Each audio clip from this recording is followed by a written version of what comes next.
Welcome to this webinar hosted by GoEngineer. It is 3D scanning for success. Now, if you're new to scanning, or even if you have been scanning for a long time, I'm hoping you'll get something out of this webinar. So stay tuned. A little bit about me. My name is Sam Cheney, and I am an application engineer and consider myself a 3D scanning specialist here at GoEngineer. As you can tell by my accent, I'm not originally a native Texan, which is where I live right now. I'm from a small city in England called Derby. I came over here about 5 years ago and have been working for GoEngineer for 2 or 3 years now. I have a master's and a bachelor's in mechanical engineering with a specialism in 3D printing, and I am also part of our 3D scanning services team. Now, what do they do? Well, on a daily basis, I have conversations with customers who are interested in bringing a scanning system in-house for their various applications, but there are also a number of customers who maybe don't have the budget, the manpower, or whatever reason, don't necessarily need a whole scanner in-house. They just need a part scan. So I work as part of that service team to do scanning jobs on an as-needed basis. Now, I have many different scanners that are near and dear to my heart, but if I had to pick one as my favorite, it would probably be the Creaform HandyScan Black Elite. It's got the metrology certification for all of the QC and QA applications I deal with on a weekly basis, but it also is blue laser light, so perfect for any kind of reverse engineering project. Here's a quick agenda for the webinar today. We're going to start off by asking yourself some questions about how to select the right scanner and how to filter down the enormous portfolio that both we have and scanners are in general. Then we're going to get to know our scanner. Now, for this section, I am going to focus a little bit on the HandyScan Black Elite. As I mentioned, is my favorite scanner, so I can talk all day about it. But I'm going to keep the information as high level as possible. So even if you have an RTEC scanner or some other brand scanner, you will be able to apply the learning to that. Then we're going to talk about how scanners work and how some of the parameters are calculated, along with why and how we can optimize them to make sure we're scanning quickly and efficiently. Then we're going to start and talk about the part preparation. Now, this is really laying the foundation for a good scan, and in my opinion, it is the most important step. So we're going to go through that in detail. Then, once we've prepared our part and talked about various techniques to do that, we're going to talk about scanning techniques and how to capture sharp corners and how to scan small parts where you maybe can't put targets on. And then finally, we're going to talk about a bit of a niche application for some, but for others, it's really important, and that is scanning outside or just scanning out of a air-conditioned setting. So let's get started with talking about some of the questions you should ask yourself to help narrow down the scanner portfolio. Now, I have discussions with customers on a daily basis, and I always seem to be asking the same questions again and again. So I'm going to ask you guys, how big is my part? Are you typically scanning a part that can fit on a standard table? Great, somewhere between 4 inches and like 6 to 10 feet. Great, you'll probably have the largest choice of scanners to select from.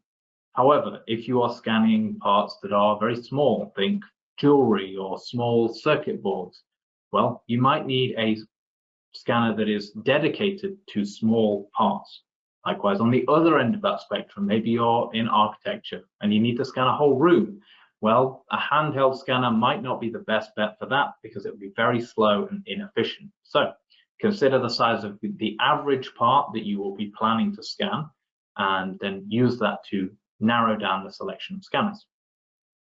What is the smallest feature you're trying to capture? Are you trying to get thumb accuracy, nothing crazy, or are you trying to capture letters on a penny, really, really high resolution scans? Again, that will affect the properties of the scanner that you purchase. Yeah, make sure you look at the spec sheet and get one that is at least as good a resolution as your smallest feature you plan to capture. Where will you be scanning? Are you going to be scanning in an office or a warehouse? Great. Pretty much all scanners can do that, but are you going to be scanning on boats in a marina, or maybe inside a oil pipe to check for corrosion?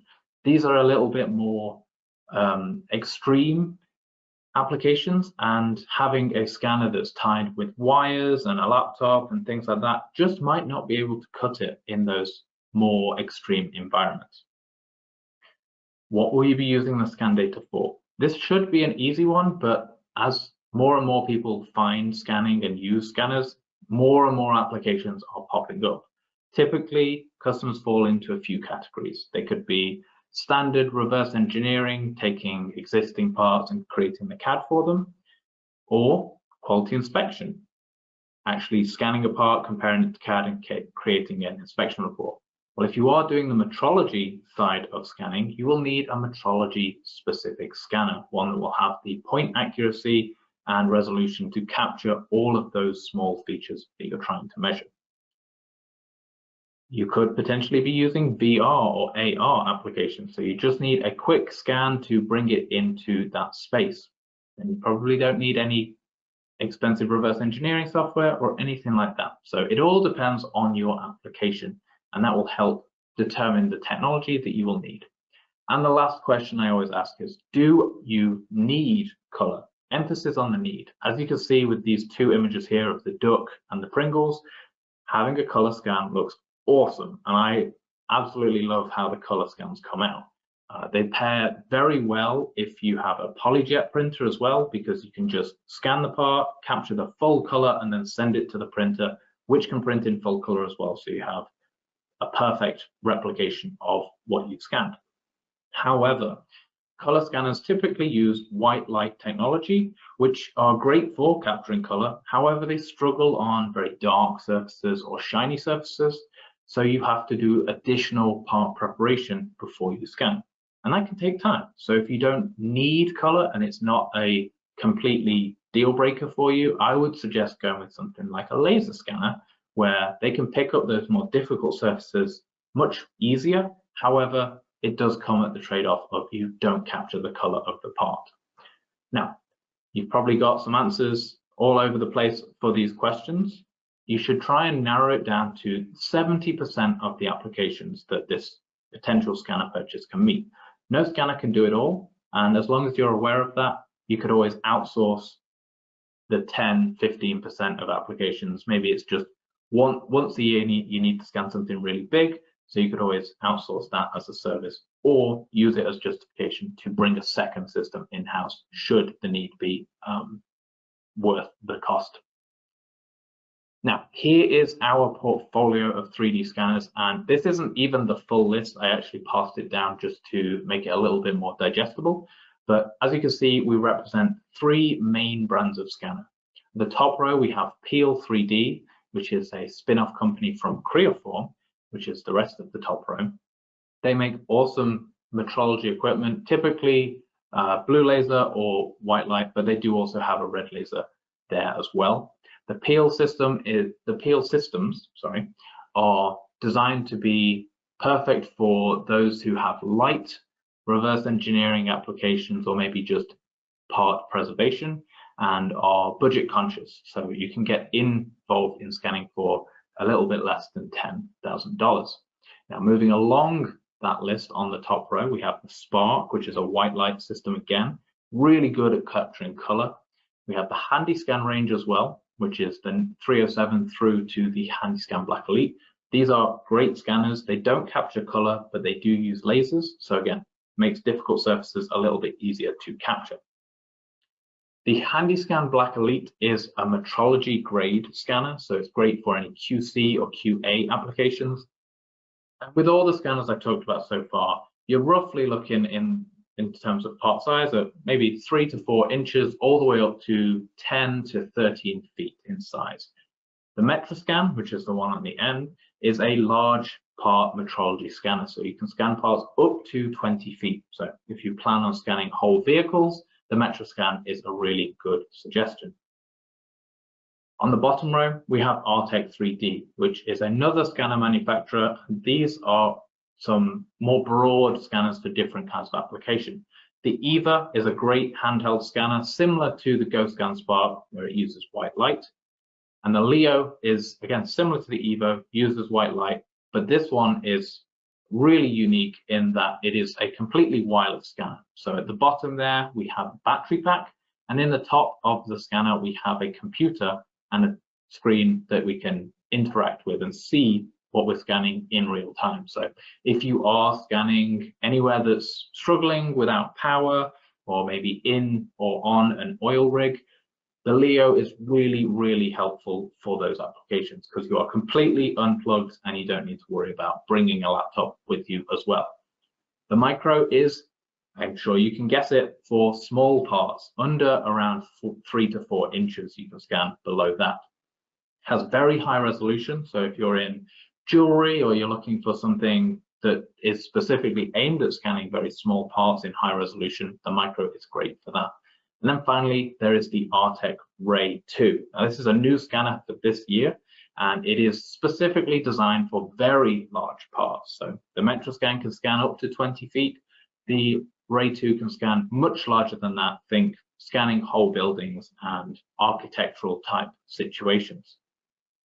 Now, with that, the portfolio, there can be a bit of analysis paralysis. Hopefully the questions I asked at the beginning helps you figure out roughly where you are, but I've also grouped the scanners into a few key applications. So depending on the size, you might have just the Micro or some of the large part scanners. But again, if you are in that medium part range, you really have a lot to choose from. So then you should really filter it down to, do you need color? Great, then we can look at capturing color with the white light based scanners. Are you mainly focused on reverse engineering? Okay, great. Most of the scanners we have can work with that. You can even get, even the metrology grade systems can do reverse engineering, but they are expensive if you're just doing reverse engineering. And then if you are looking at something that can really do it all, both reverse engineering and metrology, then I would highly recommend the HandyScan Black Elite or the MetroScan Black Elite as well. And then again, depending on part size. I'm more than happy to talk with anybody after this webinar about which scanner might be right for them. I do it on a daily basis with customers, going through discovery calls to really dial in which scanner would be best for their application and their budget. Now, the next most important, once you've selected your scanner, is to really get to know your scanner. Teams and teams of engineers have designed these products to be ergonomic and efficient in your hand. And knowing the things that they've added into the scanner will really help speed up your workflow. So if we look at any typical Creaform scanner, it comes with a really great rugged Pelican case, which keeps it safe during travel, but it also has foam cutouts for both the scanner and all of the different cables that go with it. Knowing how to connect your scanner is important. Technically, the recommended way is to start from the scanner, plug everything into that, and then plug it into the wall on the very last step. This is going to remove any kind of risk of electric fault or shorting or anything like that. So everything's connected, and then you plug it into the wall at the very end. But the real exciting thing comes when we move into the actual scanner itself. I'm looking at the HandyScan Black Elite, but most Creaform scanners have similar controls. We have a distance meter on the top, which I'll get into later, but it's for controlling the standoff distance. You then also have this multifunction button over here. And what I really like about it is how many different buttons and choices you have to adjust it. Typically, while I'm scanning, I can zoom into the PAR or change to the shutter speed, or even pause the scan or change it to single laser line mode. All of these adjustments are done on the fly with the scanner in my hand while I'm scanning. If you don't have these kinds of features, the workflow is a little slower. If you need to adjust a setting, well, you need to stop the scan, set the scanner down, go over to your laptop, adjust the setting just to do that process in reverse again. And I mean, that's only 30 seconds to a minute of adjustments, but when you're scanning multiple parts a day, every day for a year, that time really starts to add up. So these small features that will save you a minute or two really add up over time and really justify the cost. Now, I'm going to explain how scanners work and go over how to optimize and just understand some of the key scanning parameters, because it really does make a world of difference. So we have our part. Now, because this is a laser scanner, we do need to have positioning targets on the part. And these are what the little black and white polka dot stickers are on this transmission case. We have the HandyScan 307 here, which, just like any other laser scanner, has two cameras, one at the top and one at the bottom, and then a projector in the middle, which is shining laser light on the part. Now, as the lasers deform and move as you go around the various features, the cameras can see that and they record point in space. Now, it does this between 500,000 measurements per second, or for the HandyScan Black Elite, 1.3 million measurements per second. So you quickly build up what's called a point cloud, and then this point cloud gets triangulated into a mesh. Now we know that how scanners work, but let's look at this top surface up here. Now, the part has a theoretical end, and this is called the nominal. Now, when we scan this part, we should have a point on that surface, that nominal surface. But just like every single piece of measurement or capture equipment, there's going to be some degree of uncertainty. Like there is with a ruler, pair of calipers, advanced CMM, everything has a degree of uncertainty. And with the HandyScan Black Elite, this uncertainty is plus or minus 9/10,000ths of an inch. So less than 1,000. So we're going to get points on the surface of this nominal that are slightly above and slightly below. And we can average that out and it should meet to the nominal. Now, that is the accuracy of the scanner. That's the point accuracy. How accurately is it capturing the actual surface? Now, typically, we're not just capturing a point on the surface, and the distance between these points is referred to as the resolution.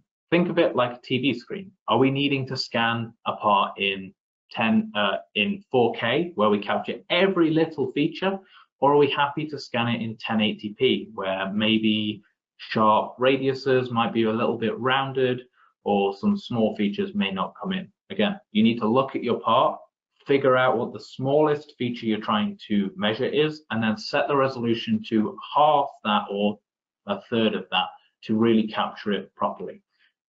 That doesn't mean you need to crank the resolution down to the highest setting every single time.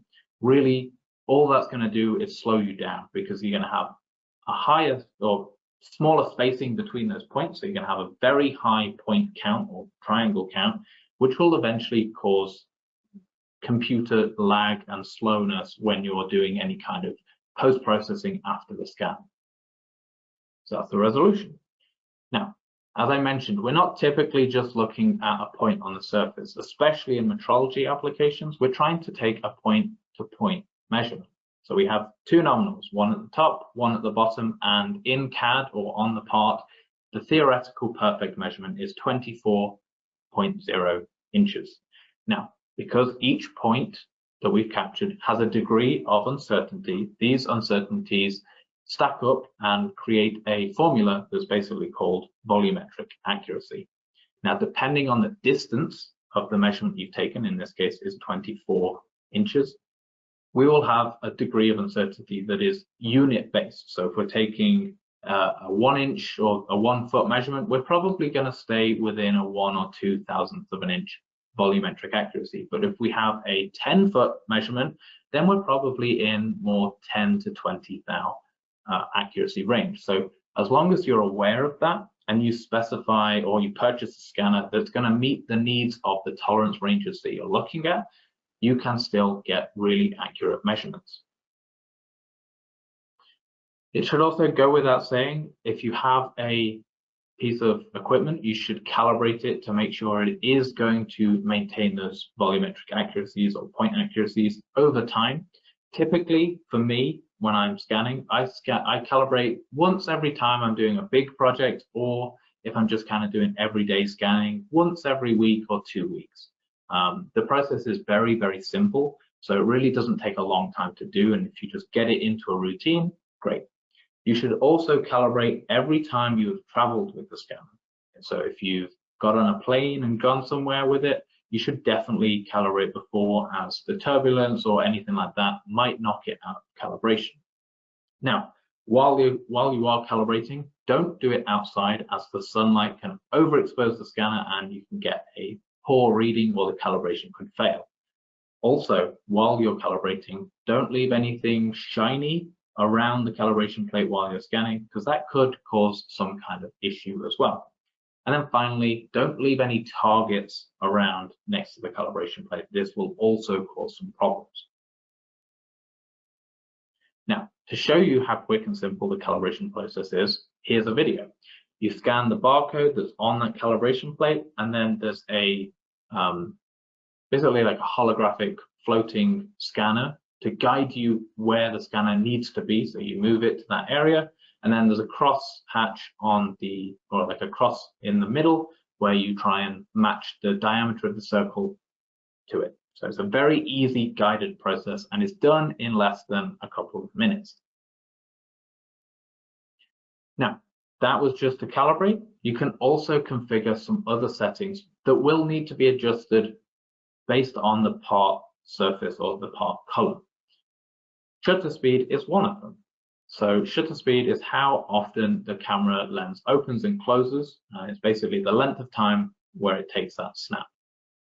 You should adjust the shutter speed depending on the color of the part you are scanning.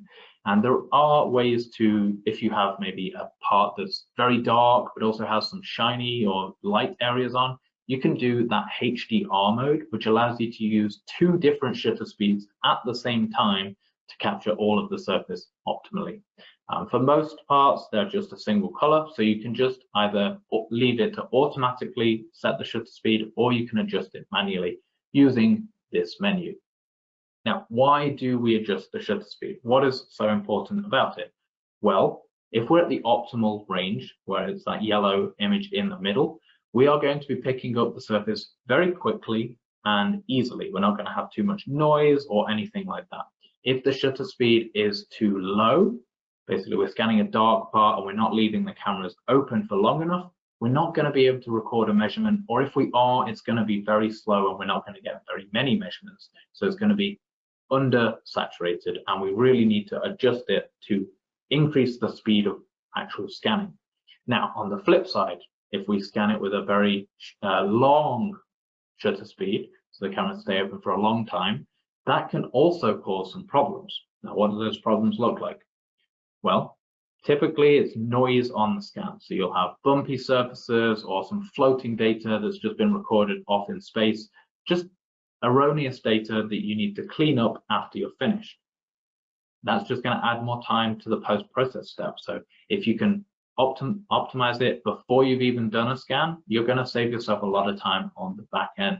So really make sure you take some time to optimize the shutter speed.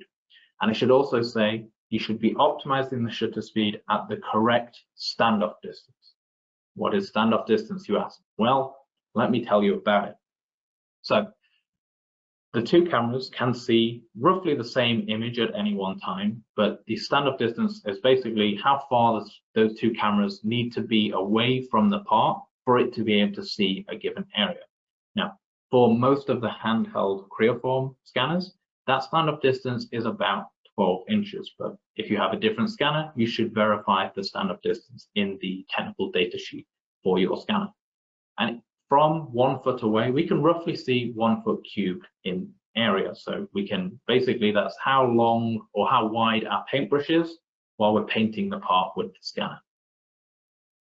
To make sure you're the right standoff distance away is really, really easy with creoform scanners. There's a few different methods to check. Now on the scanner itself, it has that LED light on the back of it, which will change color depending on the average standoff distance you are at. You want to try and keep it within that green zone, although yellow and blue is totally fine as well, as long as you can adjust for it in the screen of VX Elements or scanning software. If you're in the red zone, you are too close to the part and you're not going to record good measurements, so you need to back off. And the opposite is true for blue. You're too far away, move closer. Additionally, from just that light in the scanner, there's also a crosshatch pattern on the screen of like while you're scanning, and you can see the targets also light up different colors to tell you if you're the right standoff distance away. So if we're scanning a part and our main focus is in this middle area, great, that area is green. But if we're actually trying to capture the area down at the bottom here, we need to adjust it and move it away from the part. Now, those were some of the parameters that we can adjust while we're scanning, but really the most important step is setting up the part for success, and that is part preparation. So we need to put, at least for laser scanners, we need to put some targets on the part to be able to create what's called a positioning system. And this positioning system allows the scanner to reference where all of the data is in relation to all these targets and each other. If we don't have enough targets, we will lose tracking and we will not be able to record a measurement. So while you're scanning, the scanner has to see 5 targets at any one time to create that positioning system. As you move around, it's got to see basically 5. So if you are on a flat area, you don't need very many because those 5 can probably do most of those work. But if you're on curved areas, you're going to have to add targets as you move around the part. You're going to not see some of the ones that you started with, and you have to move around. You should roughly space the targets every 1 to 4 inches. But the way I like to think of it is if you hold up the rock and roll symbol with the index and pinky spread apart, that's roughly the size or the distance between the spacing of points. Don't just place the targets in a straight line or small clusters around the part. You need to have basically a train that connects all of them. You should also not put targets, it should go without saying, but not put targets over something you want to scan, as when you finish the scan, you'll do what's called a finalization process where it deletes the targets out of the mesh. As you can see from the top image, we have some targets that have been placed incorrectly. So we've placed it over that rib and on a corner and just too close to the rib as well. And as you can see down below in the image at the bottom, most of those targets have caused errors in the mesh, which could have been easily avoided if we just placed it in the position where that the other one is, the green tick, the bottom left. If your part is particularly small, well, fitting 5 targets on that area is probably going to be impossible. So what you can get away with doing is targeting a surface, like a table, or in my case, I use a Lazy Susan. It's great. It's a really useful accessory for scanning. You can rotate the part around and keep the scanner fixed and capture 360 degrees. However, if you're just using a turntable or a table, if you have the scanner placed basically parallel with the 2 cameras looking down at the screen, you're going to see a bunch of circles. That's great. Those can be used for positioning. But as you rotate the scanner around at an angle, those circles are going to turn to ovals and eventually straight lines, and then you will not be able to see them. Well, that kind of does limit some scanning applications. Sure, you could stop the scan after you've got as much as you can, flip the part over and scan it again and merge it. But if you want to be lazy, you could also get some small, easy to make jigs. This can be as simple as angle iron, or you could 3D print some little flowers to stick targets onto and put them on the turntable as well. These targets at an angle will allow you to basically rotate the scanner at a steeper angle and still be able to see at least a couple of targets. I should also say, whenever you are using the turntable or table method, you really want to make sure your part is stuck to the surface securely, because if it knocks and it moves, you're going to capture that as deflection in the part and end up with misalignment problems or other kinds of issues. So make sure you use something like hot glue or blue tack or something to just stick it down and prevent it from moving while you scan. Additionally, as I've mentioned before, if we have difficult to scan surfaces like dark or shiny parts, we might need to treat the surface. Now, if we use blue laser light, the dark and the shiny surfaces come in really nicely without any kind of part preparation, so we can probably just scan them without any issue. However, if we have a white light scanner, we're probably going to struggle with dark or shiny or transparent parts.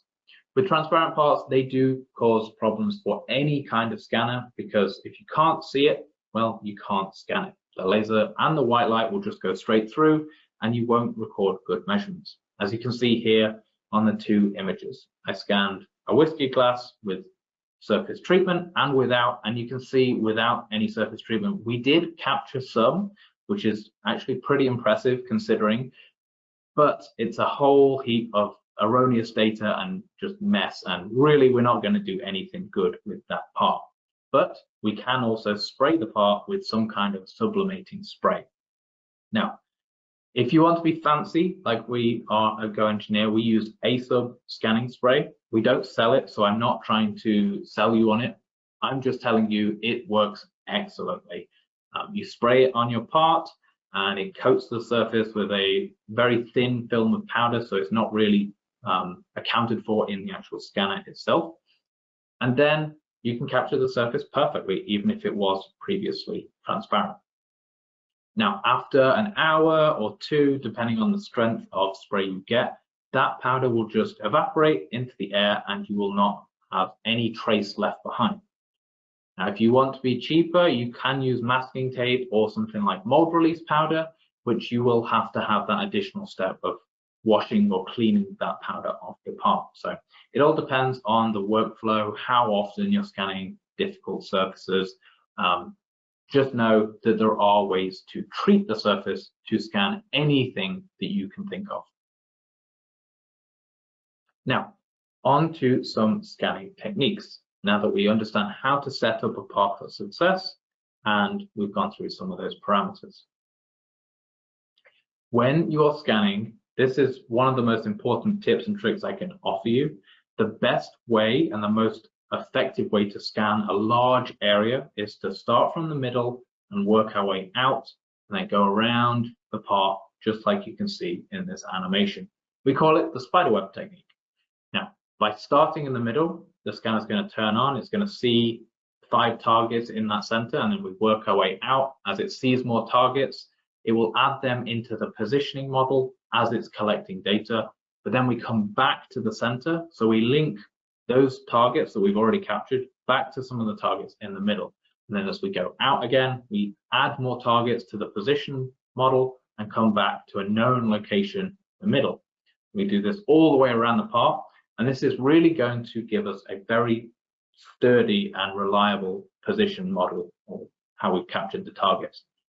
If we do what a lot of people do, and what I was doing in the beginning, is start from one corner and work our way all the way over to the other corner, well, we're constantly adding new targets. So if any of those targets in that chain are damaged, greasy, fall off because the adhesion is too weak, that's going to cause some kind of failure in the position model, which most of the time, if we have enough targets, that's fine. We can account for a couple of bad targets. But if we don't have very many targets and one of those targets fails, well, it could potentially delete a large portion of data if we weren't careful with linking those targets back to a known location. So spiderweb technique is the way to go for large parts or a large area. Additionally, when we are trying to scan over or around a sharp corner, we want to rotate the scanner with our wrist, so we can go from seeing one side to seeing the other side with both cameras. As you can see up at the top here, if you hold the scanner horizontally, well, one of those cameras is going to see the left side and one of them is going to see the right. So both cameras aren't looking at the same thing, and we're not going to get good measurement data if we're going to get any kind of points at all. So we hold the scanner parallel to the sharp corner we're trying to capture, and then rotate with our wrist to go around that transition. And then finally, the niche application, or it depends on who you are, but scanning outside can be a bit tricky. And I've done a lot of it recently. And here in Texas, I'll tell you, you really want to make sure it is efficient as possible, because it's like 110 here, and you really can't scan for very long without melting into a puddle. So if you are scanning outside, there's a few problems that you could run into. The sunlight could potentially overexpose the part you're trying to scan, which can be an issue. So what you can do is adjust the shutter speed, increase it so it stays open for longer. Again, be careful though, don't set it too high, otherwise you may end up with a bit more noise in your scan.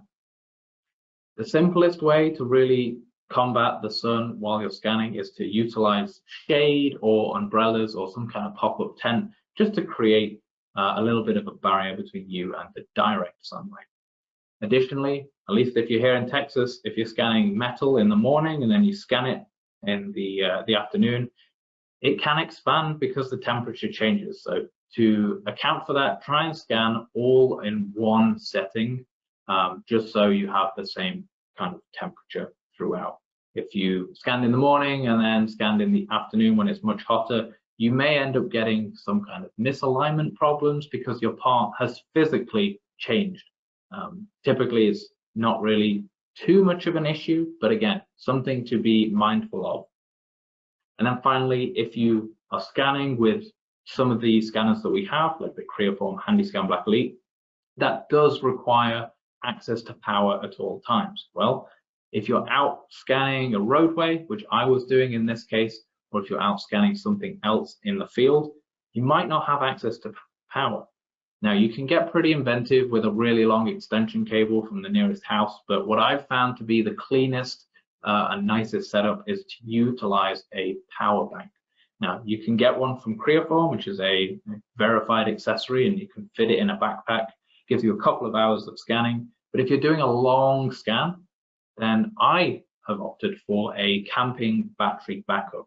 Now, you can get these at Academy for a couple of $100, and it will give you pretty much unlimited scanning area. You can scan anywhere you can bring a laptop and a power bank. Additionally, I should also remind you that the calibration should not be done in direct sunlight because it can take a lot longer and it can also cause some issues. So hopefully you have learned a little bit about how to scan and how to successfully scan parts. So I'm now going to open the floor up to questions. Let me go and check if we have any so far. It doesn't look like we have, so I'll leave it open for a couple of minutes, and then please feel free to ask any questions.